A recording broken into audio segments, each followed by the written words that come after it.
ഈശോമിശിഹായിക്ക് സ്തുതിയായിരിക്കട്ടെ. ഫ്രാൻസിസ് മാർപ്പാപ്പയുടെ അവിടുന്ന് നമ്മെ സ്നേഹിച്ചു എന്ന ചാക്രിയ ലേഖനത്തിൻ്റെ പഠന പരമ്പരയിലേക്ക് ഏവർക്കും സ്വാഗതം.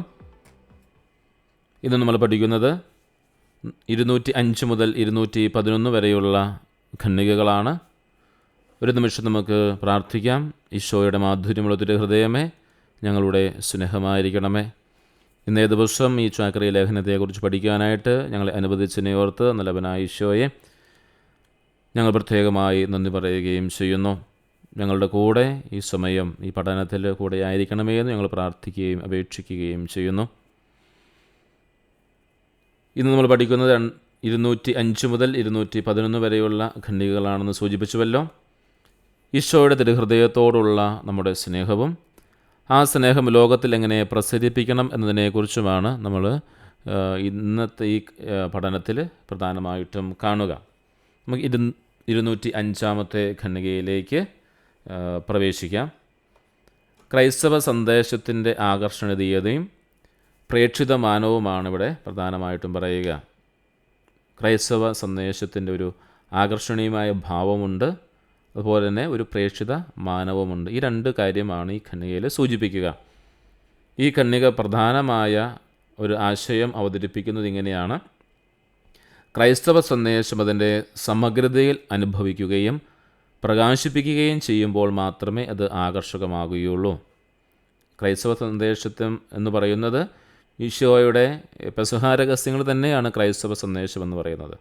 അതിനെ സമഗ്രതയിൽ അനുഭവിക്കുകയും പ്രകാശിപ്പിക്കുകയും ചെയ്യുമ്പോഴാണ് അത് ആഗ്രഹമാകുക. സമഗ്രതയിൽ എന്ന് പറഞ്ഞാൽ പരിപൂർണമായിട്ട് എല്ലാ വശങ്ങളും ഉൾക്കൊള്ളുന്ന രീതിയിൽ അതിനെ, അതായത് ഈശോയുടെ സ്നേഹത്തെ നമ്മൾ അനുഭവിക്കണം, വ്യക്തിപരമായി നമ്മൾ അനുഭവിക്കണം, അത് മറ്റുള്ളവർക്ക് പ്രകാശിപ്പിക്കുകയും ചെയ്യണം, അത് സഹോദരങ്ങൾക്ക് ലോകം മുഴുവനിലേക്കും അത് എത്തുകയും ചെയ്യണം. അതാണ് അപ്പോഴാണ് ക്രൈസ്തവ സന്ദേശത്തിനൊരു, അതായത് ഈശോയുടെ പെസഹാ രഹസ്യങ്ങൾക്കൊരു ആകർഷണമുണ്ടാകൂ എന്ന് പറയുന്നു. ക്രൈസ്തവ ജീവിതം എന്നത് കേവലം ചില ഭക്തിപരമായ ചിന്തകളിലോ മനോഹരമായ ആചാരങ്ങളിലോ ഒതുങ്ങുന്നതല്ല എന്ന് പ്രത്യേകമായിട്ട് ഓർമ്മിപ്പിക്കുകയാണ്.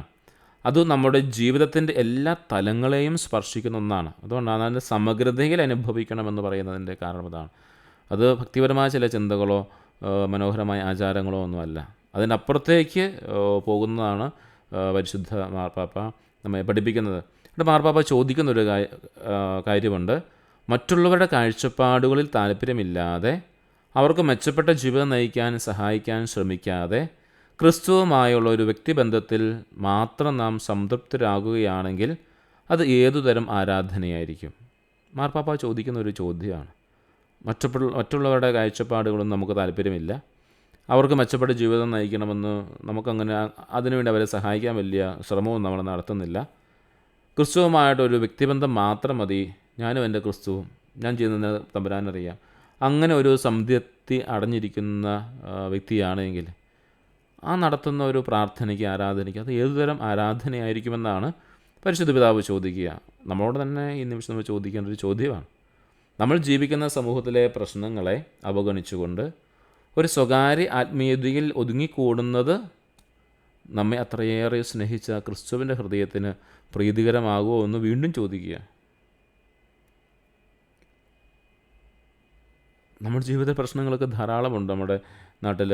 അതെല്ലാം അവഗണിച്ചുകൊണ്ട് ഒരു സ്വകാര്യ ആത്മീയതയിൽ, സ്വന്തം കാര്യം മാത്രം നോക്കി ഒരു സ്വകാര്യമായ ആത്മീയതയിൽ ഒതുങ്ങിക്കൂടുന്നത് നമ്മെ അത്രയേറെ സ്നേഹിച്ച ക്രിസ്തുവിൻ്റെ ഹൃദയത്തിന് പ്രീതികരമാകുമോ എന്ന് ചോദിക്കുകയാണ്. തീർച്ചയായും ഇല്ല എന്ന്, ഈ രണ്ട് ചോദ്യത്തിനും പരിശുദ്ധ പിതാവ് പറയുന്നത് ഇല്ല എന്ന് തന്നെയാണ്. കാരണം ക്രിസ്തുവിൻ്റെ സ്നേഹം എപ്പോഴും മറ്റുള്ളവരിലേക്ക് ഒഴുകുന്ന ഒന്നാണ്. അതേസമയം നമ്മുടെ സാമൂഹിക പ്രവർത്തനങ്ങൾ ക്രൈസ്തവ പ്രേരണകളെ മറയ്ക്കരുതെന്നും മാർപ്പാപ്പ ഓർമ്മിപ്പിക്കുകയാണ്.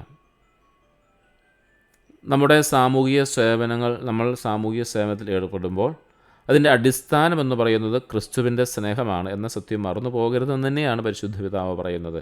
അങ്ങനെ സംഭവിച്ചാൽ നമ്മൾ ദൈവരാജ്യത്തിനു വേണ്ടി പ്രവർത്തിക്കുന്നതിനു പകരം മനുഷ്യൻ്റെ കേവലമായ ആവശ്യങ്ങൾ മാത്രം ശ്രദ്ധ കേന്ദ്രീകരിക്കുന്നവരായി തീരും. നമ്മൾ സാമൂഹ്യ സേവനം ധാരാളം ചെയ്യണം, പക്ഷേ സാമൂഹ്യ സേവനം ചെയ്യുമ്പോഴും മനുഷ്യൻ്റെ കേവലമായ ആവശ്യങ്ങൾ മാത്രം ശ്രദ്ധിക്കുന്നവരായി മാറരുത്. അത് ദൈവരാജ്യത്തിനു വേണ്ടി കൂടി പ്രവർത്തിക്കുന്ന ഒരു പ്രവൃത്തിയായിട്ട് നമ്മൾ മാറ്റിയെടുക്കണമെന്ന് പരിശുദ്ധ പിതാവ് സൂചിപ്പിക്കുകയാണ്. ഈ ഭാഗം അവസാനിപ്പിക്കുന്നത് ഇങ്ങനെയാണ്: ക്രിസ്തുവിൻ്റെ ഹൃദയത്തോടുള്ള നമ്മുടെ സ്നേഹത്തിന് ഒരു പ്രേക്ഷിത മാനമുണ്ട് എന്ന് ഓർമ്മിപ്പിക്കുകയാണ്. അതായത് നമ്മുടെ സ്നേഹം നമ്മളിൽ നിന്ന് തന്നെ ഒതുങ്ങുന്നതല്ല, അത് മറ്റുള്ളവരിലേക്ക്, ലോകത്തിലേക്ക് മുഴുവനും എത്തേണ്ടതെന്നാണ് പരിശുദ്ധ പിതാവ് പറയുക. അതുകൊണ്ടാണ് പറയുന്നത്, ഒരു സ്വകാര്യ ആത്മീയതയിലേക്കുള്ളൊരു യാത്രയല്ല, അങ്ങനെ ഒതുങ്ങിക്കൂടുവാനായിട്ടുള്ളതല്ല, മറിച്ച് എങ്ങനെ മറ്റുള്ളവരിലേക്ക്, സഹോദരങ്ങളിലേക്ക്, ലോകത്തിലേക്ക് ഇറങ്ങിച്ചെല്ലേണ്ടതാണ് ഈ ക്രിസ്തീയ ആത്മീയത എന്ന് പറയുന്നത്, അല്ലെങ്കിൽ ക്രിസ്തീയ സന്ദേശം എന്ന് പറയുന്നത്. അതായത് ഈശോയുടെ പെസഹ രഹസ്യങ്ങൾ, അവിടുത്തെ പീഡാനുഭവം, കുരിശുമരണവും ഉത്ഥാനവും എന്ന് പറയുന്നത്. അതുകൊണ്ട് ആ ഒരു ഇറങ്ങിച്ചെല്ലെന്ന് പറയുന്ന പേരാണ് പ്രേക്ഷിതമാനം എന്ന് പറയുന്നത്. അപ്പോൾ ആ ഒരു വലിയ കാര്യമാണ് പരിശുദ്ധ പിതാവ് 205 ഖണ്ഡികയിലൂടെ നമ്മോട് പറയുന്നത്. 206 ഖണ്ഡികയിലേക്ക് നമുക്ക് പ്രവേശിക്കാം. ക്രിസ്തുവിൻ്റെ തിരുഹൃദയത്തോടുള്ള ഭക്തിയും അപ്പസ്തോലിക സഹകരണവും എന്ന ഒരു ആശയമാണ് ഇവിടെ നമ്മൾ കാണുക. വിശുദ്ധ ജോൺ പോൾ രണ്ടാമൻ മാർപ്പാപ്പയുടെ വാക്കുകളെ ഉദ്ധരിച്ചുകൊണ്ട് ഈ ഖണ്ഡിക ആരംഭിക്കുകയാണ്.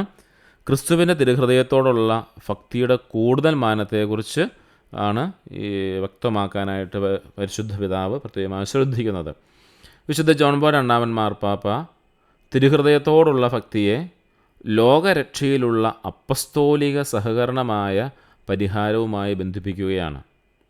ഇതിൻ്റെ അർത്ഥം ഇതാണ്: ക്രിസ്തുവിൻ്റെ തിരുഹൃദയത്തിനുള്ള സമർപ്പണം എന്നത് കേവലം ഒരു വ്യക്തിപരമായ ഭക്തി മാത്രമല്ല, അത് സഭയുടെ പ്രേക്ഷിത പ്രവർത്തനങ്ങളുമായി അഭേദ്യമായി ബന്ധപ്പെട്ടിരിക്കുന്നു എന്നുള്ളതാണ്. അതുകൊണ്ടാണ് ലോകരക്ഷയ്ക്കായുള്ള ഒരു അപ്പസ്തോലിക സഹകരണമായ പരിഹാരത്തെക്കുറിച്ച് പറയുന്നത്. അതുകൊണ്ട് ഈശോയുടെ തിരുഹൃദയത്തിനുള്ള സമർപ്പണം എന്നതൊരു വ്യക്തിപരമായ ഭക്തിയല്ല. ഈ ദിവസങ്ങളെല്ലാം നമ്മൾ കാണുന്ന, ആവർത്തിച്ച് പറയുന്നതാണ്, അത് ലോകത്തേക്ക് മുഴുവൻ ഇറങ്ങിച്ചെല്ലണം. അത് സഭയോട് ചേർന്ന് നിന്നുകൊണ്ടാണ്, സഭയിലാണ്. അതുകൊണ്ടാണ് സഭയുടെ പ്രേക്ഷിത പ്രവർത്തനങ്ങളുമായി അഭേദ്യമായി ബന്ധപ്പെട്ടിരിക്കുന്നു പറയുന്നത്. കാരണം ഈശോ തൻ്റെ ശരീരമായ സഭയിലെ അംഗങ്ങളിലൂടെ ദൈവരാജ്യത്തോടുള്ള തൻ്റെ പൂർണ്ണ പ്രതിബദ്ധത ലോകമെങ്ങും പ്രസരിപ്പിക്കാനായിട്ട് ആഗ്രഹിക്കുന്നു. ഇന്നലെ നമ്മൾ കണ്ട കാര്യമാണ്, ഈശോ തൻ്റെ സ്നേഹം നമ്മിലേക്ക് പ്രസരിക്കുകയും അത് ലോകം മുഴുവനും നിറയാൻ വേണ്ടി പ്രസരിപ്പിക്കാൻ നമ്മെ ഉപയോഗിക്കുകയും ചെയ്യുന്നുവെന്ന്. നമ്മുടെ സ്വാതന്ത്ര്യം അവിടത്തേക്ക് ആവശ്യമാണ് എന്നും, ആ സ്വാതന്ത്ര്യം ഉപയോഗിച്ചുകൊണ്ട് ഈശോയുടെ തിരുഹൃദയത്തോടുള്ള ഭക്തി അവിടെ നിന്ന് ലോകം മുഴുവൻ വ്യാപിപ്പിക്കാനായിട്ട് നമ്മെ ക്ഷണിക്കുന്ന തമ്പുരാനെക്കുറിച്ച് നമ്മൾ ഇന്നലെ കണ്ടതാണ്. അതുകൊണ്ട് നമ്മുടെ പ്രതിബദ്ധത എന്ന് പറയുന്നത് ലോകം മുഴുവനും ഈ ദൈവരാജ്യത്തിൻ്റെ അംഗങ്ങളെന്ന നിലയിൽ, സഭയിലെ അംഗങ്ങളെന്ന നിലയിൽ ദൈവരാജ്യത്തോടുള്ള നമ്മുടെ ഓരോരുത്തരുടെ വ്യക്തിപരമായ പൂർണ്ണ പ്രതിബദ്ധത എന്ന് പറയുന്നത് ഈ തിരുഹൃദയഭക്തി, ഈശോയുടെ സ്നേഹം, ഈശോ ആരാണെന്നുള്ളത് ലോകമെങ്ങും പ്രസരിപ്പിക്കാനായിട്ട് ഈശോ ആഗ്രഹിക്കുകയാണ്. അതാണ് പരിശുദ്ധ പിതാവ് പ്രത്യേകമായിട്ട് നമ്മൾ പറയുന്നത്. അതാണ് അപ്പസ്തോലിക സഹകരണം എന്ന് പറയുന്നതിൻ്റെ കാരണം. സഭയോട് ചേർന്നത് ചെയ്യുമ്പോഴാണ്. ഞാൻ വ്യക്തിപരമായിരുന്നു പ്രാർത്ഥിക്കുന്നത് മാത്രമല്ല, അപ്പോൾ അപ്പസ്തോലിക മാനം അവിടെ ഉണ്ടാവില്ല, കൂട്ടായ്മ ഉണ്ടാവുകയില്ല. ഈ പ്രേക്ഷിത പ്രവർത്തനങ്ങളിലൂടെ, ക്രിസ്ത്യാനികളുടെ സാക്ഷ്യത്തിലൂടെ സഭയായ ക്രിസ്തുവിൻ്റെ ശരീരം പണിയപ്പെടുന്നു എന്നാണ് പരിശുദ്ധ പിതാവ് പറയുന്നത്. പ്രേക്ഷിത പ്രവർത്തനം, യഥാർത്ഥ പ്രേക്ഷിത പ്രവർത്തനം എന്താണെന്ന് നമ്മൾ ഇന്നലെ കണ്ടിരുന്നു, കുറച്ചും കൂടെ വ്യക്തമായി നമ്മൾ കണ്ടായിരുന്നു. എവിടെയൊക്കെ തിരുഹൃദയഭക്തിയോടുള്ള വണക്കവും അത് കുറയുന്നുവോ അവിടെയെല്ലാം നമ്മളവിടെ തിരുഹൃദയത്തിൻ്റെ ഭക്തിയുടെ പ്രേക്ഷിതരായി മാറണമെന്നാണ് ഇന്നലെ നമ്മൾ പഠിച്ചത്. എവിടെയൊക്കെ തിരുഹൃദയഭക്തി കുറയുന്നത്, ഏതെല്ലാം വിധത്തിൽ, എങ്ങനെയൊക്കെയാണോ തിരുഹൃദയഭക്തി അവഗണിക്കപ്പെടുന്നു അല്ലെങ്കിൽ മാറ്റി നിർത്തപ്പെടുന്നു എന്ന് തോന്നുന്നു, അവിടെയെല്ലാം തിരുഹൃദയത്തിൻ്റെ പ്രേക്ഷിതരായിട്ട് അല്ലെങ്കിൽ നമ്മൾ നിലകൊള്ളണമെന്നാണ് പറയുന്നത്. അതുതന്നെയാണ് ഇവിടെ പറഞ്ഞിരിക്കുന്നത്. തൻ്റെ പ്രേക്ഷിത പ്രവർത്തനങ്ങളിലൂടെ, ക്രിസ്ത്യാനിയുടെ സാക്ഷ്യത്തിലൂടെ, അതാണ് സാക്ഷ്യമെന്ന് പറയുന്നത്. ക്രിസ്ത്യാനി ആയിരിക്കുമ്പോൾ അവനെ സാക്ഷ്യപ്പെടുത്തണം. എന്താണ്? ഈ ഈശോയുടെ തിരുഹൃദയത്തിൻ്റെ ആ വലിയ സ്നേഹത്തെ മറ്റുള്ളവർക്ക് മനസ്സിലാക്കി കൊടുക്കാനായിട്ട് സാധിക്കണം. അങ്ങനെ സഭയാകുന്ന ക്രിസ്തുവിൻ്റെ ശരീരം പണിയപ്പെടും. അതാണ് നമ്മുടെ പ്രധാന പ്രേക്ഷിത ദൗത്യം എന്ന് പറയുന്നത്. കൂടാതെ നീതിയുടെയും സമാധാനത്തിൻ്റെയും ഔദാര്യത്തിൻ്റെയും അല്ലെങ്കിൽ സാഹോദര്യത്തിൻ്റെയും ഒക്കെ ഒരു സമൂഹം പടുത്തുയർത്തുന്നതിനായി സ്നേഹം മനുഷ്യഹൃദയങ്ങളിലേക്ക് ഒഴുകിയെത്തുകയും ചെയ്യുന്നു. ചുരുക്കത്തിൽ തിരുഹൃദയഭക്തി നമ്മെ ഒരു കൂടുതൽ സാമൂഹികവും പ്രേക്ഷിതപരവുമാക്കി മാറ്റുകയാണ് ചെയ്യുന്നത്. അതുകൊണ്ടാണ് ഇതിന് അപ്പസ്തോലിക സഹകരണം അല്ലെങ്കിൽ ഒരു പ്രേക്ഷിതമാനം എന്ന് പറയുന്നതിൻ്റെ കാരണം ഇതാണ്. അതുകൊണ്ട് തിരുഹൃദയ ഭക്തി എന്ന് പറയുന്നത് വ്യക്തിപരമായ ഒരു കാര്യമല്ല, അത് സഭയോട് ചേർന്ന് നിന്നുകൊണ്ട് ലോകം മുഴുവനും വ്യാപിപ്പിക്കേണ്ട ഒരു പ്രേക്ഷിത ദൗത്യവും കൂടിയാണ് എന്ന് പ്രത്യേകമായിട്ട് പരിശുദ്ധ പിതാവ് 206 ഖണ്ഡിക നമ്മെ പറഞ്ഞ് പഠിപ്പിക്കുന്നു. 207 ഖണ്ഡികയിലേക്ക് നമുക്ക് പ്രവേശിക്കാം. ഈശോയുടെ തിരുഹൃദയത്തിലെ സ്നേഹാഗ്നിയെക്കുറിച്ചാണ് ഇവിടെ നമ്മൾ കാണുക. ആ സ്നേഹാഗ്നി എങ്ങനെ വ്യാപിക്കുന്നു എന്നാണ് വിശദീകരിക്കപ്പെടുക. ക്രിസ്തുവിൽ വെളിപ്പെടുത്തപ്പെട്ട ദൈവസ്നേഹത്തിൻ്റെ സന്ദേശം പ്രഘോഷിക്കുന്ന സഭയുടെ പ്രേക്ഷിത പ്രവർത്തനങ്ങളിലൂടെയാണിത് സംഭവിക്കുക. ഈശോയുടെ തിരുഹൃദയത്തിൻ്റെ സ്നേഹാഗ്നി ലോകം മുഴുവനും വ്യാപിക്കുന്നത് ഈ ക്രിസ്തുവിലൂടെ വെളിപ്പെടുത്തപ്പെട്ട ദൈവസ്നേഹത്തിൻ്റെ സന്ദേശം, ആ സന്ദേശം സഭയുടെ പ്രേക്ഷിത പ്രവർത്തനങ്ങളിലൂടെയാണ് ഈ ലോകം മുഴുവനും അറിയുന്നത്. വിശുദ്ധ വിൻസെൻ്റ് ഇപ്പോൾ ഒരു മനോഹരമായ ഉദാഹരണം നൽകുന്നുണ്ട്. ഈ അരൂപി എല്ലായിടത്തേക്കും നയിക്കാൻ കാരണമാകുന്ന ഈ ഹൃദയം, ഈശോയുടെ ഹൃദയം, ദൈവപുത്രൻ്റെ ഈ ഹൃദയം, നമ്മുടെ കർത്താവിൻ്റെ ഹൃദയം അവിടുന്ന് അയക്കപ്പെട്ടതുപോലെ നമ്മെയും അയക്കുകയാണ്. അപ്പസ്തോലന്മാരെ ഈശോ അയച്ചതുപോലെ നമ്മെ അയക്കുന്നുവെന്നാണ് പറയുക. എല്ലായിടത്തേക്കും അഗ്നി എത്തിക്കാൻ, ഈ സ്നേഹാഗ്നി, തിരുഹൃദയത്തിൻ്റെ സ്നേഹാഗ്നി എത്തിക്കാൻ അവിടുന്ന് നമ്മെ അയക്കുകയാണ്. അതാണ് വിശുദ്ധ ഇപ്പോൾ പറയുന്നത്. എല്ലായിടത്തേക്കും ഈ സ്നേഹത്തിൻ്റെ രൂപി വ്യാപിക്കണം. അതിനുവേണ്ടി നമ്മൾ പ്രേക്ഷിതരായി അയക്കുക എന്നാണ് പറയുന്നത്. ഈശോയുടെ ഹൃദയം സ്നേഹാഗ്നി നിറച്ചതാണ്. ആ ജ്വലിക്കുന്ന ഹൃദയത്തെക്കുറിച്ചൊക്കെ നമ്മൾ 2-ാമത്തെ അധ്യായത്തിലും 3-ാമത്തെ അധ്യായത്തിലൊക്കെ കണ്ടതാണ്. 1-ാമത്തെ അധ്യായത്തിൻ്റെ അവസാന ഭാഗത്തുമൊക്കെ ഈ ജ്വലിക്കുന്ന ഹൃദയത്തെക്കുറിച്ച് നമ്മൾ കണ്ടതാണ്. സ്വയം ആളിക്കത്തി നിൽക്കുന്ന ഒന്നല്ല, അത് മറ്റുള്ളവരിലേക്ക് പകരേണ്ട ഒന്നാണ് എന്ന് തിരിച്ചറിയണം. ഈശോയുടെ സ്നേഹാഗ്നി എന്ന് പറയുന്നത് വെറും കത്തി ജ്വലിച്ചുകൊണ്ട് നിന്നിട്ട് കാര്യമില്ല, അങ്ങനെ നിൽക്കുന്നൊരു കാര്യമല്ല, അത് മറ്റുള്ളവരിലേക്ക് ഒഴുക്കപ്പെടണം. അതാണ് പ്രത്യേകമായിട്ട് ഇവിടെ സൂചിക്കപ്പെടുക. അതാണ് ഈ സുവിശേഷ പ്രഘോഷണത്തിലൂടെയും നമ്മുടെ ജീവിത സാക്ഷ്യത്തിലൂടെയും ഈ സ്നേഹാഗ്നി ലോകമെങ്ങും എത്തിക്കണം എന്ന് പറയുന്നതിൻ്റെ കാരണം. വചനം അത് ഈശോയുടെ ജീവിതത്തിൻ്റെ ഒരു സമന്വയമാണ് വചനമെന്ന് പറയുന്നത്. അല്ലെങ്കിൽ ഈശോയുടെ തിരുഹൃദയ ഭക്തി എന്ന് പറയുന്നത് തന്നെയാണ്, സുവിശേഷം തന്നെയാണ്. ആ സുവിശേഷം പ്രഘോഷിക്കുന്നതിലൂടെ തിരുഹൃദയത്തിൻ്റെ സമന്വയം, അല്ലെങ്കിൽ സുവിശേഷത്തിൻ്റെ സമന്വയമാണ് തിരുഹൃദയം എന്നൊക്കെ നമുക്ക് പറയാമെന്നല്ല നമ്മൾ പഠിച്ചത്. അങ്ങനെ വരുമ്പം സുവിശേഷം പ്രസംഗിക്കുന്നതിലൂടെ ഒന്ന്, രണ്ടാമത് നമ്മുടെ ജീവിത സാക്ഷ്യത്തിലൂടെ ഈ സ്നേഹത്തിൻ്റെ അഗ്നിയെ ലോകമെങ്ങും എത്തിക്കാനായി നമുക്ക് സാധിക്കണം. അതിനുവേണ്ടിയാണ് നമ്മെ ഓരോരുത്തരെയും അവിടുന്ന് അയച്ചിരിക്കുന്നത്. ഈ ഒരു വലിയ സത്യം നമ്മൾ തിരിച്ചറിയണമെന്നാണ് പരിശുദ്ധ പിതാവ് നമ്മോട് പറയുക. അതുകൊണ്ട് ഈശോയുടെ തിരുഹൃദയത്തിലെ ഈ സ്നേഹാഗ്നിയെ ലോകം മുഴുവൻ വ്യാപിക്കാൻ വേണ്ടി ഈശോ തൻ്റെ അപ്പസ്തോലന്മാരെ അയച്ചതുപോലെ നമ്മെ ഓരോരുത്തരെയും അവിടുന്ന് അയക്കുന്നുവെന്നാണ് ഈ ഖണ്ഡികയിലെ വിശുദ്ധ വിൻസെൻ്റ് ഇപ്പോൾ പറഞ്ഞ ആ മനോഹരമായ ഒരു ഉദാഹരണം എടുത്തു വെച്ചുകൊണ്ടാണ് പരിശുദ്ധ പിതാവ് നമ്മോട് പറയുന്നത്. നമ്മൾ ഈശോയുടെ ആ തിരുഹൃദയത്തിൻ്റെ സ്നേഹം സ്വന്തമാക്കുകയും അതെല്ലാവരിലേക്കും എത്തിക്കുകയും ചെയ്യണമെന്ന്. 208 ഖണ്ഡികയിലേക്ക് നമുക്ക് പ്രവേശിക്കാം. തിരുഹൃദയ ഭക്തിയും പ്രേക്ഷിതത്വവും എന്ന വിഷയമാണ് നമ്മളിവിടെ പറയുക. സ്നേഹത്തിൻ്റെ ഒരു കാര്യം, ഈശോയുടെ ആ സ്നേഹത്തിൻ്റെ ഒരു കാര്യം വിശുദ്ധ ജോൺ പോൾ 6 മാർപ്പാപ്പയുടെ വാക്കുകളെ ഉദ്ധരിച്ചുകൊണ്ടാണ് പരിശുദ്ധ പിതാവ് പറയുന്നത്. വിശുദ്ധ പോൾ 6 മാർപ്പാപ്പയുടെ വാക്കുകളാണ് ഇവിടെ പ്രത്യേകമായിട്ട് എടുക്കുന്നത്. തിരുഹൃദയത്തോടുള്ള ഭക്തിയും പ്രേക്ഷിത പ്രവർത്തനവും തമ്മിലുള്ള ബന്ധം ഈ ഭാഗത്ത് ഊന്നിപ്പറയുകയാണ്. തിരുഹൃദയത്തോടെ ഭക്തി പ്രസരിപ്പിക്കുവാൻ സമർപ്പിതരായിരിക്കുന്ന സന്യാസ സഭകളെ അഭിസംബോധന ചെയ്തുകൊണ്ട് അദ്ദേഹം പറയുകയാണ്, പുരോഹിതരും ആത്മായരും ഒരുപോലെ ക്രിസ്തു നമ്മോട് കാണിച്ച അനന്തമായ സ്നേഹത്തിൻ്റെ ഉദാഹരണങ്ങൾ ധ്യാനിക്കുകയും ക്രിസ്തുവിൻ്റെ അളക്കാനാവാത്ത ധന്യതയിൽ എല്ലാ സ്ത്രീ പുരുഷന്മാരെയും പങ്കുകാരാക്കാനുള്ള ശ്രമത്തിൽ ശ്രദ്ധ കേന്ദ്രീകരിക്കുകയും ചെയ്താൽ അജപാലന പ്രതിബദ്ധതയും പ്രേക്ഷിത ഔത്സവ്യവും ആളിക്കെത്തുമെന്നത് നിസ്സംശയമാണ്. പോളാറാമൻ മാർപ്പാപ്പയുടെ വിശുദ്ധ പോളാറാമൻ മാർപ്പാപ്പയുടെ വാക്കുകളാണ് പരിശുദ്ധ പിതാവ് ഇവിടെ എടുത്തു വച്ചിരിക്കുന്നത്. പുരോഹിതരും അൽമായരും ഒരുപോലെ ക്രിസ്തു നമ്മോട് കാണിച്ച അനന്ത സ്നേഹത്തിൻ്റെ ഉദാഹരണങ്ങൾ ധ്യാനിക്കണം. അതായത് വ്യക്തിപരമായി നമ്മൾ ഈശോയുടെ ആ അനന്തമായ സ്നേഹത്തിലേക്ക് കടന്നു ചെല്ലണം. നമ്മൾ മുൻപ് പറഞ്ഞ കാര്യം തന്നെയാണ്. ഈശോയുടെ ആ സ്നേഹത്തിലേക്ക് വ്യക്തിപരമായി നമ്മൾ ആദ്യം ചേർന്നിരിക്കണം. രണ്ടാമത്തത്, ക്രിസ്തുവിൻ്റെ അളക്കാനാവാത്ത ധന്യതയിൽ എല്ലാ സ്ത്രീ പുരുഷന്മാരെയും പങ്കുകാരാക്കാനുള്ള ശ്രമത്തിൽ ശ്രദ്ധ കേന്ദ്രീകരിക്കുകയും ചെയ്യണം. രണ്ടാമത്തെ കാര്യം അതാണ്. അതായത് ഈ ക്രിസ്തുവിൻ്റെ അനന്തമായ സ്നേഹത്തെ നമ്മൾ ധ്യാനിച്ചതിന് ശേഷം ഈ ക്രിസ്തുവിൻ്റെ അളക്കാനാവാത്ത ഈ സ്നേഹത്തെ എല്ലാവരിലേക്കും, അതുകൊണ്ട് എല്ലാ സ്ത്രീ പുരുഷന്മാരെയും അതായത് എല്ലാ മനുഷ്യരെയും ലോകം മുഴുവനെയും പങ്കുകാരാക്കാനുള്ള ഒരു ശ്രമം നമ്മളുണ്ടാവണം. അതിലേക്ക് കൂടുതൽ നമ്മൾ ശ്രദ്ധ കേന്ദ്രീകരിക്കണം.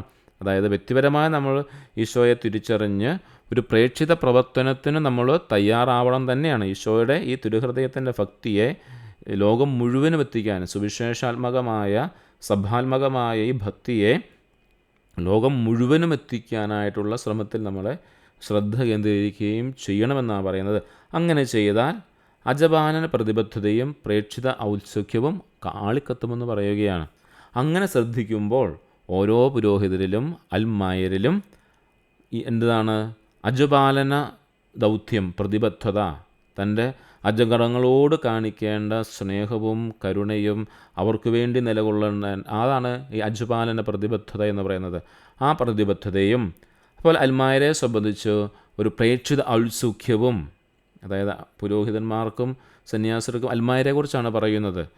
അജപാലന പ്രതിബദ്ധതയുണ്ടാവും, ഒരു പ്രേക്ഷിത ഔത്സുക്യവും ഉണ്ടാവും. അത് ആളിക്കത്തുമെന്നാണ് നിസ്സംശയം വിശുദ്ധ പോളാറാമൻ മാർപ്പാപ്പ പറയുക. അപ്പം അതുകൊണ്ട് ഈശോയുടെ സ്നേഹത്തിൽ നമ്മൾ നിറയുകയും അത് മറ്റുള്ളവരിലേക്ക് എത്തിക്കാൻ നമ്മൾ ആഗ്രഹിക്കുകയും ആ ഒരു ശ്രദ്ധ കേന്ദ്രീകരിക്കുകയും ചെയ്യുമ്പോൾ നമ്മൾ ഈ തണുത്തുറഞ്ഞിരിക്കുന്ന നമ്മുടെ അജപാലന പ്രതിബദ്ധതയും പ്രേക്ഷിത ദൗത്യവുമൊക്കെ ആളിക്കത്തുമെന്ന് വിശുദ്ധ പോളാറാമൻ മാർപ്പാപ്പ പറയുകയാണ്. ഈ വാക്കുകൾക്ക് വലിയ പ്രാധാന്യമുണ്ട്. നമ്മൾ തിരുഹൃദയത്തെ ധ്യാനിക്കുമ്പോൾ ക്രിസ്തുവിൻ്റെ സ്നേഹം എത്ര വലുതാണെന്ന് നാം മനസ്സിലാക്കുന്നു. ഈ സ്നേഹത്തിൻ്റെ ആഴം മനസ്സിലാക്കുമ്പോൾ അത് നമ്മിൽ ഒരു പ്രേക്ഷിത തീഷ്ണത ഉണർത്തുകയാണ്. അപ്പോൾ പ്രേക്ഷിത പ്രവൃത്തി സ്നേഹത്തിൻ്റെ ഒരു കാര്യമായി മാറും. ആ പ്രേക്ഷിത വൃത്തി എന്ന് പറയുന്നത് സ്നേഹത്തിൻ്റെ കാര്യമായി മാറും.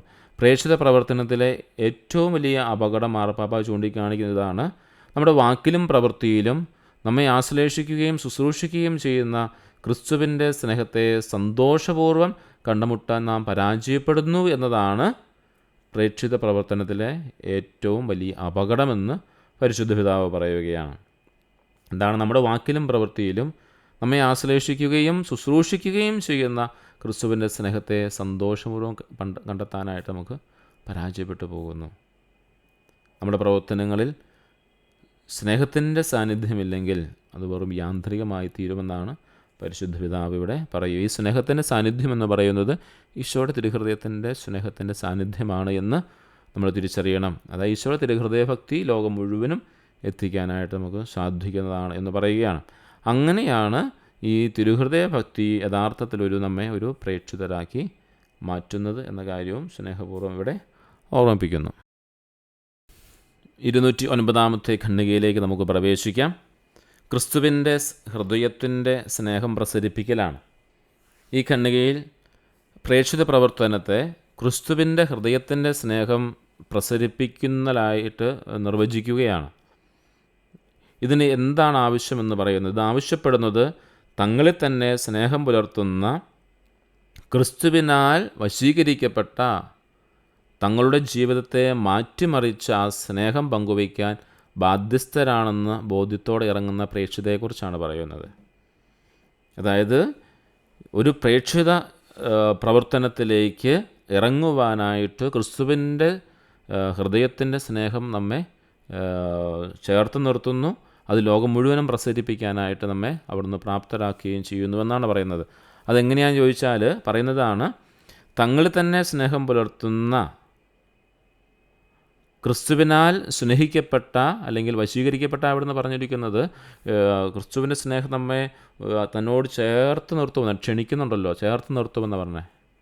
അങ്ങനെ ക്രിസ്തുവിൻ്റെ സ്നേഹത്താൽ തങ്ങളുടെ ജീവിതം മാറ്റിവെച്ചിരിക്കുന്ന അല്ലെങ്കിൽ മാറ്റിമറിച്ച വ്യക്തികൾക്ക് ആ സ്നേഹം പങ്കുവയ്ക്കാൻ ബാധ്യസ്ഥരാണെന്നൊരു ബോധ്യമുണ്ടാകും.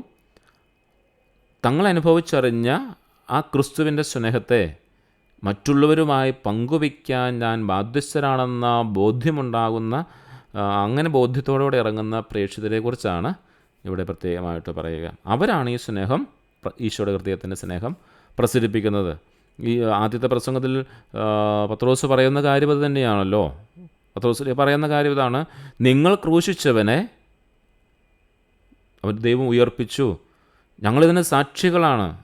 ആ സ്നേഹത്തിൽ നിന്നുകൊണ്ട് അവർ വിളിച്ചു പറയുകയാണ് ക്രിസ്തുവിൻ്റെ സ്നേഹത്തെക്കുറിച്ച്, ക്രിസ്തുവിനെക്കുറിച്ച് ആ ബോധ്യത്തോടെ പറയുകയാണ്. ഈ ബോധ്യം നൽകുന്ന പരിശുദ്ധാത്മാവാണ് നമ്മൾ നേരത്തെ കണ്ടിരുന്നു. ഈശോയുടെ ഹൃദയത്തോട് നമ്മൾ ചേർത്ത് നിർത്തുന്ന പരിശുദ്ധാത്മാവാണെന്ന് കണ്ടിരുന്നു. അപ്പം അങ്ങനെ ആ ശക്തി ലഭിച്ചവനാണ് തങ്ങളുടെ ജീവിതത്തെ മാറ്റിമറിച്ച ആ സ്നേഹം തിരിച്ചറിഞ്ഞിട്ട് ഇത് മറ്റുള്ളവരുമായി പങ്കുവയ്ക്കണമെന്ന ബോധ്യത്തിലിറങ്ങുന്ന ഒരു പ്രേക്ഷിതൻ. അവരാണ് ഈ ക്രിസ്തുവിൻ്റെ യഥാർത്ഥ സ്നേഹം പ്രസരിപ്പിക്കുന്നത്. അപ്രസക്തങ്ങളായ ചോദ്യങ്ങളെക്കുറിച്ചോ നിയമത്തെയും സത്യത്തെയും കേന്ദ്രീകരിച്ചുള്ള ചർച്ചകളെക്കുറിച്ചോ സമയം പാഴാക്കുമ്പോൾ അവർ അക്ഷമരാകും. ചുമ്മാ കുറേ ചോദ്യങ്ങളൊക്കെ ചോദിച്ച് നിയമവും സത്യവും അതും ഇതും അങ്ങനെ കുറേ ചർച്ചകളൊക്കെ നടത്തുന്നതിനെക്കുറിച്ചല്ല. കാരണം തങ്ങൾ അനുഭവിച്ചത് പങ്കുവയ്ക്കുക എന്നതാണ് അവരുടെ ഏറ്റവും വലിയ ആവശ്യം. തങ്ങൾ അനുഭവിച്ച ആ വലിയ കാര്യത്തെ പങ്കുവയ്ക്കുക എന്നുള്ളതാണ്. നമ്മൾ ആദ്യത്തെ അധ്യായത്തിൽ കണ്ടൊരു കാര്യം ഉണ്ടാകുന്നല്ലോ, ദൈവശാസ്ത്രത്തിന് എന്നെ വ്യാഖ്യാനിക്കാൻ പറ്റാത്ത കാര്യങ്ങൾ സാധാരണ മനുഷ്യർ തൻ്റെ ഭക്തി മൂലം ഈ തിരുഹൃദയത്തെ സ്നേഹത്തെ വളർത്തിക്കൊണ്ടുവന്ന് നമ്മൾ കണ്ടായിരുന്നു അല്ലേ. അത് തന്നെയാണ് പറയുന്നത്. ചില ചോദ്യങ്ങളും അതുപോലെ തന്നെ ചില ചർച്ചകളൊക്കെ വെച്ചുകൊണ്ട് മുന്നോട്ട് പോകുമ്പോൾ ഈ ക്രിസ്തുവിൻ്റെ യഥാർത്ഥ സ്നേഹം അനുഭവിച്ചറിഞ്ഞവർക്ക് അതെല്ലാം കാണുമ്പോൾ അവർ അക്ഷമരാകും. കാരണം എന്താ? തങ്ങൾ അനുഭവിച്ചറിഞ്ഞ ഈശോയുടെ സ്നേഹത്തെ അത് അവർക്ക് പങ്കുവയ്ക്കുക എന്നുള്ളതാണ് അവർ ആഗ്രഹിക്കുന്നത്. അതുകൊണ്ട് ദൈവസ്നേഹത്തിൻ്റെ യുക്തി അതാണ്, സ്നേഹത്തിൻ്റെ യുക്തി അതാണ്. താൻ അനുഭവിച്ച സ്നേഹം അനുഭവിച്ചവർക്ക് അത് പങ്കുവയ്ക്കാതിരിക്കാൻ കഴിയില്ല. അതാണ് സ്നേഹത്തിൻ്റെ യുക്തി എന്ന് പറയുന്നത്. ഒരേ യുക്തിയേ ഉള്ളൂ, താൻ സ്നേഹം അനുഭവിച്ചാൽ അത് പങ്കുവച്ചിരിക്കും. അതാണ് ഇവിടെ പരിശുദ്ധ പിതാവ് നമ്മോട് പറയാനായിട്ട് ഉദ്ദേശിച്ച കാര്യം. അനുഭവിച്ചറിഞ്ഞ സ്നേഹത്തെ പങ്കുവയ്ക്കാനായിട്ട് നമ്മൾ പ്രേരിതരായിത്തീരും എന്ന് തന്നെയാണ് പറയുന്നത്. അങ്ങനെയാണ് ഈശോയുടെ ഹൃദയത്തിൻ്റെ സ്നേഹം പ്രസരിപ്പിക്കുക. ഈ സ്നേഹത്തിൻ്റെ യുക്തിയെക്കുറിച്ച് തത്വചിന്തകനായ കവിയുമായ ദാന്തെ അലിഗേറിയുടെ വരികൾ ഇവിടെ പരിശുദ്ധ പിതാവ് ഈ ഖണ്ഡികയിൽ കുറിച്ചിടുകയാണ്. അതിങ്ങനെയാണ്. അദ്ദേഹം പറയുകയാണ്: സ്നേഹത്തിൻ്റെ മൂല്യമറിഞ്ഞു ഞാൻ പറയട്ടെ, മധുര സ്നേഹം എന്നെ തരളിതനാക്കുന്നു. എങ്കിൽ ധീരമായി ഞാൻ ഇങ്ങനെ പറയും, സ്നേഹത്താൽ ഞാൻ മനുഷ്യരോട് സംസാരിക്കും. സ്നേഹത്തിൻ്റെ മൂല്യം അറിഞ്ഞ് ഞാൻ സംസാരിക്കട്ടെ, പറയട്ടെ എന്നാണ് കവി ദാന്തെ പറയുന്നത്. മധുര സ്നേഹം എന്നെ തരളിതനാക്കുന്നു. എങ്കിൽ ധീരനായി ഞാൻ ഇങ്ങനെ പറയും, സ്നേഹത്തിൽ ഞാൻ മനുഷ്യരോട് സംസാരിക്കും. ഈ വരികൾ സ്നേഹം ഒരുവനെ എങ്ങനെ പ്രേക്ഷിതനാക്കുന്നു എന്ന് വ്യക്തമാക്കുകയാണ്. അതായത് താൻ അനുഭവിച്ചറിഞ്ഞ മൂല്യമുള്ള ആ സ്നേഹത്തിൽ അവൻ വികാരധീരനായി, വികാരതരളിതനായി, അല്ലെങ്കിൽ പറഞ്ഞറിയിക്കാൻ പറ്റാത്ത വിധം അത്രമാത്രം ആ സ്നേഹത്തിൽ നിറഞ്ഞിട്ട് അവന് കിട്ടുന്നൊരു ശക്തിയുണ്ട്. ധീരമായി ഞാൻ ഇങ്ങനെ പറയും, സ്നേഹത്താൽ ഞാൻ മനുഷ്യരോട് സംസാരിക്കുമെന്നാണ് പറയുന്നത്. അതായത് സ്നേഹത്താൽ നിറയപ്പെട്ട ഒരാൾക്ക് ആ സ്നേഹം മറ്റുള്ളവരുമായി പങ്കിടാതെ നിശബ്ദനായിരിക്കാനായിട്ട് കഴിയില്ല എന്ന് തന്നെയാണ് പറയുന്നത്. ഇവിടെ ദാന്തെ പറയുന്നൊരു കാര്യം ഇതാണ്. തൻ്റെ കവിതയുടെ പ്രധാന മുഖ്യ പ്രചോദനം എന്ന് പറയുന്നത് സ്നേഹമാണ്. ആ സ്നേഹത്തിലൂടെയാണ് ഞാൻ മാനവരാശിയോട് സംവദിക്കുന്നത് എന്നും വ്യക്തമാക്കുകയാണ്. അദ്ദേഹത്തിൻ്റെ രചനകളിൽ സ്നേഹം ഒരു കേന്ദ്രബിന്ദുവായി വർദ്ധിക്കുന്നു എന്ന പ്രഖ്യാപനം കൂടെ ഇവിടെ കാണുന്നുണ്ട്. അതുതന്നെയാണ് പരിശുദ്ധ പിതാവിടെ എടുത്തു വെച്ചുകൊണ്ട് നമ്മോടും പറയുന്നത്. ഈ ദാന്തെയുടെ കവിത എടുത്തു വെച്ചുകൊണ്ട് പറയുകയാണ്, ഒരു സാധാരണ ഫിലോസഫറായിരുന്നവൻ ഒരു കവി പറയുന്ന ഒരു കാര്യം എടുത്തു വെച്ചുകൊണ്ട് പരിശുദ്ധ പിതാവ് നമ്മോട് പറയുകയാണ്, ഈ ക്രിസ്തുവിൻ്റെ സ്നേഹത്തിൻ്റെ മൂല്യം അറിഞ്ഞ് ആ സ്നേഹം നമ്മെ ഈശോയുടെ സ്നേഹത്തിലേക്ക് കൂടുതൽ ചേർത്ത് നിർത്തുന്ന ഒരു പരമായൊരു സ്നേഹമുണ്ട്. അതിൻ്റെ ഈ വികാരതരളിതനാക്കുമെന്ന് പറയുന്നത് ആ സ്നേഹത്തിൻ്റെ ആഴങ്ങളിലേക്ക് കടന്നു പോകുന്നതിനെയാണ് ഒരു കവിതാരൂപത്തിൽ ഇവിടെ അവതരിപ്പിച്ചിരിക്കുന്നത് മാത്രമേ ഉള്ളൂ. നമ്മുടെ വിശുദ്ധ കൊച്ചറേസ്യായും വിൻസെൻ്റ് പോളും അവരൊക്കെ ഈ വിശുദ്ധ മാർഗരറ്റ് മേരി അലക്കോക്കുമൊക്കെ ഈശോയുടെ ഈ തിരുഹൃദയത്തിൻ്റെ സ്നേഹം അനുഭവിച്ചറിഞ്ഞപ്പോൾ ഉണ്ടായ കാര്യമാണ്. അതിൻ്റെ മൂല്യം അറിഞ്ഞപ്പോഴാണ്. അപ്പോൾ ആ മൂല്യം അറിഞ്ഞ ആ സ്നേഹത്തിൽ ആഴപ്പെട്ട് കഴിയുമ്പോൾ ധീരമായിട്ട് ഞാനിങ്ങനെ പറയുമെന്നാണ്, ഞാൻ സ്നേഹത്താൽ ഞാൻ ഇനി മനുഷ്യരോട് സംസാരിക്കും. വിശുദ്ധ കൊച്ചറേസ്യ തൻ്റെ സഹോദരിയോട് പറയുന്നൊരു കാര്യം നമ്മൾ 3 ദിവസത്തെ ക്ലാസ് റൂമിൽ നമ്മൾ കേട്ടായിരുന്നല്ലോ.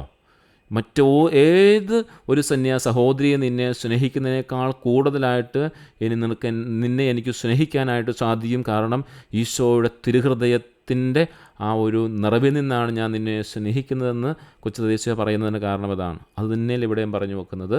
ഇനി ഞാൻ മനുഷ്യരോട് സ്നേഹത്തോടെ അല്ലെങ്കിൽ സ്നേഹത്തിൽ ഞാൻ മനുഷ്യരോട് സംസാരിക്കുമെന്ന് പറയുന്നത്. ഇപ്പോൾ നമ്മുടെ പരിശുദ്ധ കൊച്ചറേസ്യ പറഞ്ഞ കാര്യവും ഇക്കാര്യം എല്ലാം ചേർത്ത് വെച്ച് നോക്കുമ്പോഴത്തേക്കും പരിശുദ്ധ പിതാവ് ഇവിടെ ദാന്തെ പറഞ്ഞ ഒരു കുഞ്ഞ് കവിതയുടെ ശകലത്തെ എടുത്ത് നമ്മോട് പറയുന്ന കാര്യം ഇതാണ്.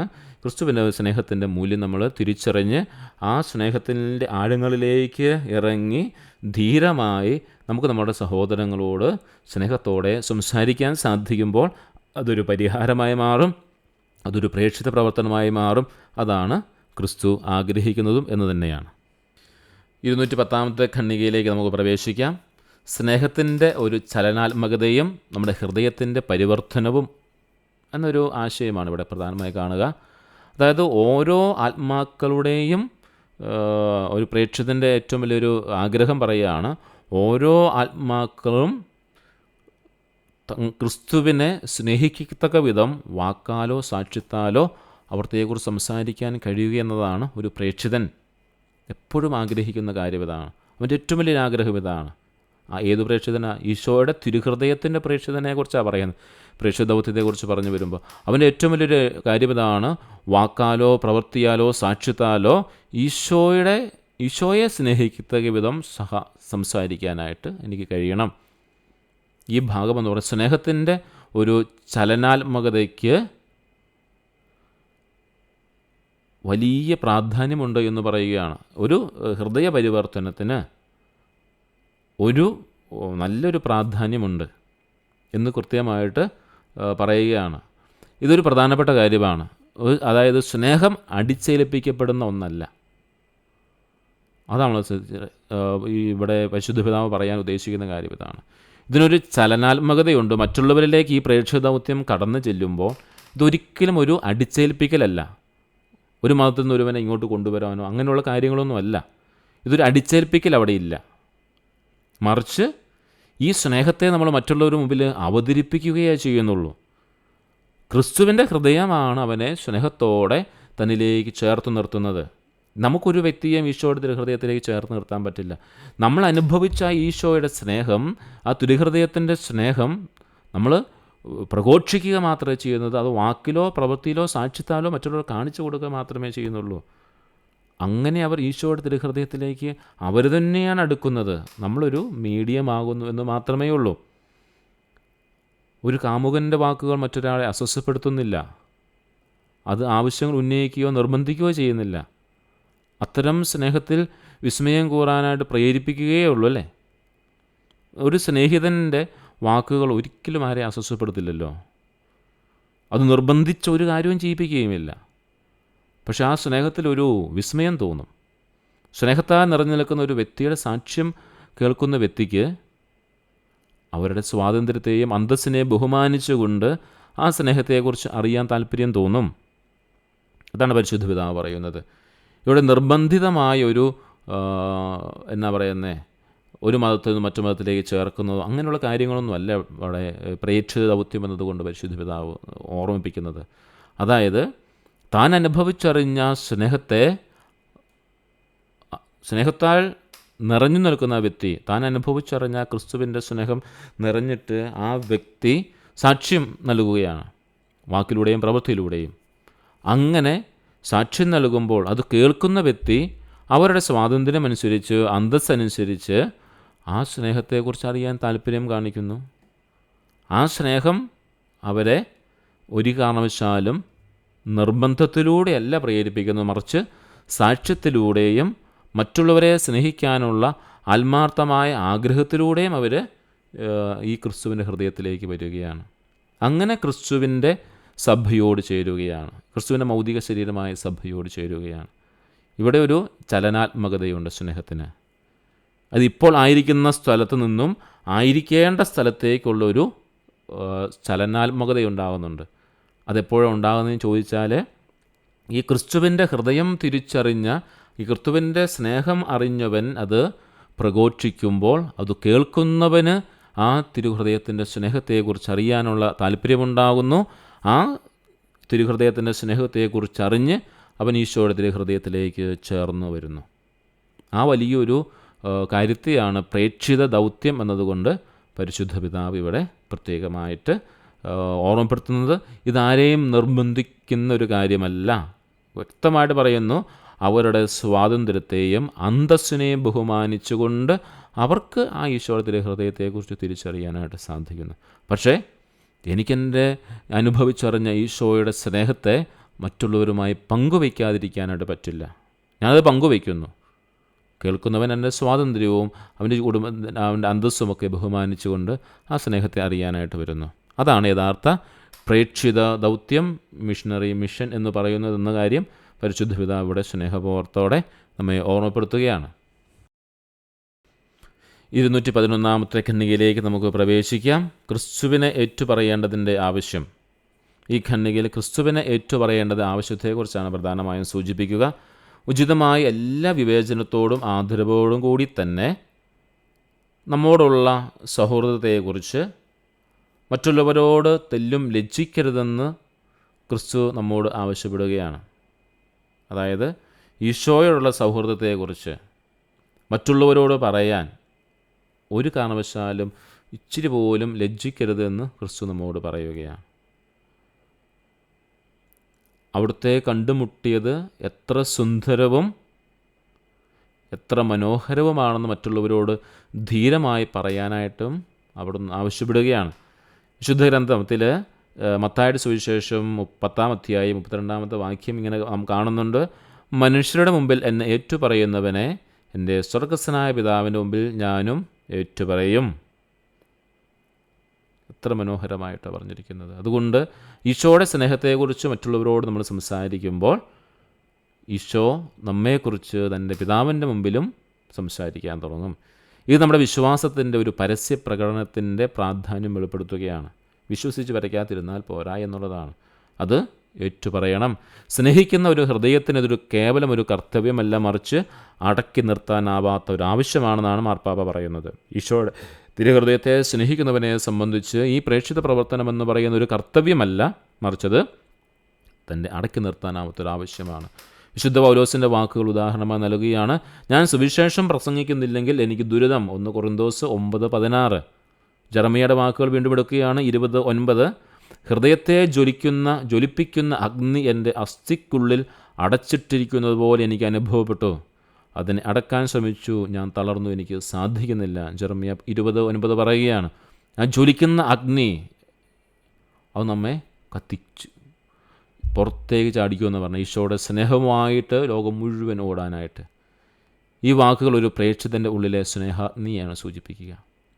ഈശോയുടെ സ്നേഹം അനുഭവിച്ച ഒരുവനത് മറ്റുള്ളവരുമായി പങ്കുവയ്ക്കാതിരിക്കാൻ കഴിയുകയില്ല. അത് ഉള്ളിൽ ജ്വലിക്കുന്ന ഒരു അഗ്നിയാണ്. അതിനെ അടക്കി പിടിക്കാൻ ശ്രമിച്ചാൽ അത് കൂടുതൽ വേദന മാത്രമേ നൽകുകയുള്ളൂ. ആ സ്നേഹത്തിൻ്റെ അഗ്നിയെ തുറന്നു വിടണം. ലോകം മുഴുവനിലേക്ക്, സഹോദരങ്ങളിലേക്ക് നമുക്ക് തുറന്നു വിടാനായിട്ട് സാധിക്കണം. അതാണ് ഈ 211 ഖണ്ഡികയിലൂടെ പരിശുദ്ധ പിതാവ് പറയുന്നത്. 1 കൊറിന്തോസ് 9:16, ജെറമിയ 20:9, അതുപോലെ തന്നെ മത്തായി 10:32 ഉദ്ധരിച്ചുകൊണ്ട് പറയുന്ന കാര്യം ഇതാണ്: ഈ അനുഭവിച്ചറിഞ്ഞ ക്രിസ്തുവിനെ ഏറ്റുപറയണം, പ്രേക്ഷിതരായി മാറണം. അതൊരു പരിഹാരമാണ്. ഇന്നത്തെ ക്ലാസ്സുകൾ നമ്മെ പ്രത്യേകമായിട്ട് ഓർമ്മിപ്പിച്ച കാര്യം ഇതാണ്: നമ്മുടെ ക്രൈസ്തവ ജീവിതം എന്നത് സ്വകാര്യമായൊരു ഭക്തിയിൽ ഒതുങ്ങുന്ന ഒരു ജീവിതമല്ല, മറിച്ചത് ലോകം മുഴുവനുമിലേക്കും സ്നേഹം കൊണ്ടുവരാനുള്ളൊരു പ്രേക്ഷിത ദൗത്യമാണ് എന്നാണ്. അതുപോലെ തന്നെ ക്രിസ്തുവിൻ്റെ സ്നേഹം നമ്മുടെ ഹൃദയങ്ങളിൽ നിറയുമ്പോൾ ആ സ്നേഹം മറ്റുള്ളവരിലേക്ക് കൂടി ഒഴുകാനായിട്ട് നമ്മൾ തയ്യാറാകണം. അങ്ങനെ നമ്മൾ പ്രേക്ഷിതരാകണം എന്ന് നമ്മളെ പഠിപ്പിക്കുന്നു. അവരെയും ക്രിസ്തുവിൻ്റെ അടുത്തേക്ക് കൊണ്ടുവരാൻ നമ്മളെ പ്രചോദിതരാക്കുകയും ചെയ്യുന്നു. അതായത് ഈ ക്രിസ്തുവിൻ്റെ സ്നേഹം അനുഭവിച്ചറിയുന്ന ഓരോരുത്തരെയും ഈ ക്രിസ്തുവിൻ്റെ തിരുഹൃദയത്തിലേക്ക് കൊണ്ടുവരാനായിട്ട് നമ്മൾ പ്രചോദിതരായിത്തീരുന്നു. അങ്ങനെ ഈശോയുടെ സ്നേഹത്തിൻ്റെ പ്രേക്ഷിതരായിട്ട്, അതായത് ക്രിസ്തുവിനെ ഏറ്റുപറയുന്ന വ്യക്തികളായിട്ട് നമ്മൾ മാറുകയാണ്. അടച്ചുമുറിയിലിരിക്കുകയല്ല, പുറത്തിറങ്ങുന്ന കത്തിജ്വലിക്കുന്ന ഹൃദയവുമായിട്ട് പുറത്തിറങ്ങുന്ന പ്രേക്ഷിതരായി തീരണമെന്നാണ് പരിശുദ്ധ പിതാവ് ഇന്നത്തെ ക്ലാസ്സുകളിലൂടെ നമ്മോട് പ്രത്യേകമായിട്ട് ഓർമ്മിപ്പിച്ചത്. നമ്മുടെ ഇന്നത്തെ ക്ലാസ് ഇവിടെ സമാപിക്കുകയാണ്. ഈശോയുടെ തിരുഹൃദയത്തോട് നമുക്ക് പ്രത്യേകം നന്ദിയുള്ളവരായിരിക്കാം. ഈശോയുടെ തിരുഹൃദയത്തിൻ്റെ സ്നേഹത്തിന് നമുക്ക് നന്ദി പറയാം. ഒരു നിമിഷം നമുക്ക് പ്രാർത്ഥിക്കാം. ഈശോയുടെ മാധുര്യമുള്ള തിരുഹൃദയമേ, ഞങ്ങളുടെ സ്നേഹമായിരിക്കണമേ. ഞങ്ങളുടെ ഹൃദയങ്ങളിൽ നിൻ്റെ ഹൃദയത്തിൽ ആ സ്നേഹത്തിൻ്റെ അഗ്നി നിക്ഷേപിക്കുകയും മറ്റുള്ളവരിലേക്ക് നിൻ്റെ സ്നേഹത്തിൻ്റെ അഗ്നിയെ പ്രകാശിപ്പിക്കുവാനായിട്ടുള്ള കൃപയും അനുഗ്രഹവും ശക്തിയും ഞങ്ങൾക്ക് നൽകുകയും ചെയ്യണമേ. ഒരിക്കലും ഇവിടെ നമുക്ക് പ്രാർത്ഥിക്കാം. ഈശോയുടെ മാധുര്യമുള്ള തിരുഹൃദയമേ, ഞങ്ങളുടെ സ്നേഹമായിരിക്കണമേ. ഇന്നത്തെ ക്ലാസ് ഇവിടെ സമാപിച്ചു. നമുക്കിനി ചോദ്യോത്തരങ്ങളിലേക്ക് പ്രവേശിക്കാം.